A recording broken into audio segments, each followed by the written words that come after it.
मंगळागौर व्रत हे प्रामुख्याने नवविवाहित स्त्रिया आपल्या पतीला दीर्घायुष्य लाभावे, अखंड सौभाग्य मिळावे आणि वैवाहिक जीवनात सुख समृद्धी यावी यासाठी करतात। यावर आधारित एक छोटीशी कथा आहे, ती पण मी शॉर्ट्स व्हिडिओमध्ये अपलोड केलेली आहे। त्यामुळे चॅनलला सबस्क्राइब करून व्हिडिओ मी टाकलेले अपलोड केलेले नक्की चेकआउट करा।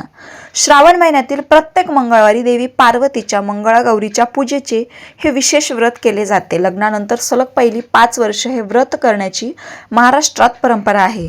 यातील पहिले वर्ष माहेरी आणि उर्वरित 4 वर्ष सासरी व्रत केले जाते। 5व्या वर्षी या व्रताचे रीतसर उद्यापन केले जाते।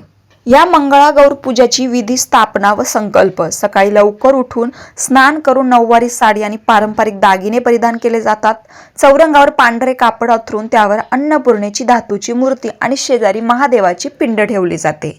षोडशोपचार पूजा। पुरोहितांच्या म्हणजे भटजीच्या उपस्थित देवींची 16 उपचारांनी पूजा केली जाते। देवीला विविध प्रकारची पत्री, पाने, फुले आणि 16 सुवासिक द्रव्य अर्पण करतात। धान्याचे वाण। देवीला तांदूळ, पांढरे तीळ, जिरे, मूग अशा वेगवेगळ्या धान्यांची मूठ वाहिली जाते। कहाणी वाचन व आरती। पूजा पूर्ण झाल्यावर सर्व सवासनी विवाहित स्त्रिया एकत्र बसून मंगळागौरीची पारंपरिक कहाणी वाचतात। त्यानंतर पिठाच्या किंवा पुरणाच्या 16 दिव्यांनी देवीची आरती केली जाते।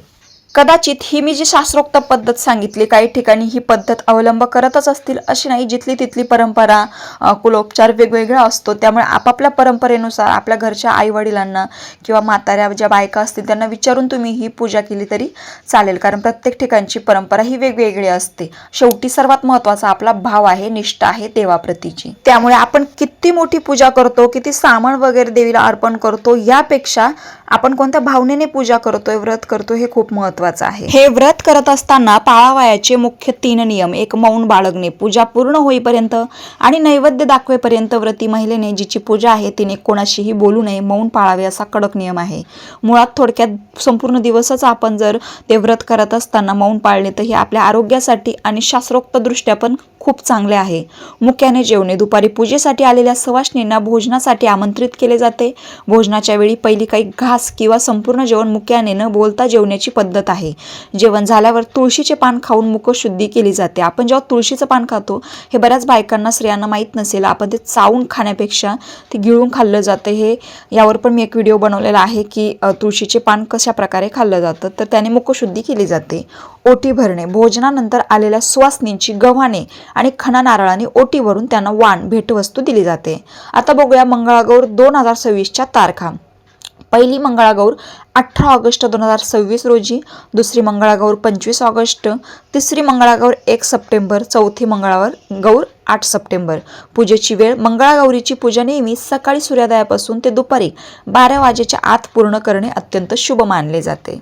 आता सर्वात महत्त्वाचा विधी म्हणजे ह्या मंगळागौर व्रताचं उद्यापन। मंगळागौर व्रताचं उद्यापन विधी। 5वे वर्ष सलग 4 वर्ष हे व्रत श्रद्धेने केल्यानंतर 5व्या वर्षी या व्रताचे रीतसर उद्यापन सांगता केली जाते। हे व्रत पूर्ण झाल्याचे आणि देवीचे आभार मानण्याचे हे प्रतीक आहे।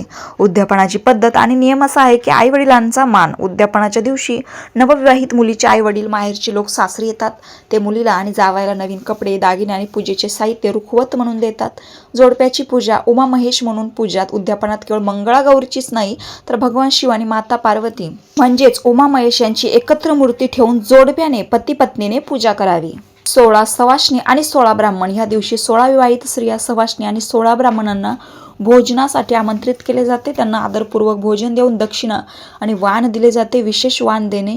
मुलीची आई आपल्या लेकीचे गव्हाणे, खणा नारळाने आणि 16 शृंगाराच्या वस्तूने देऊन ओटी भरते।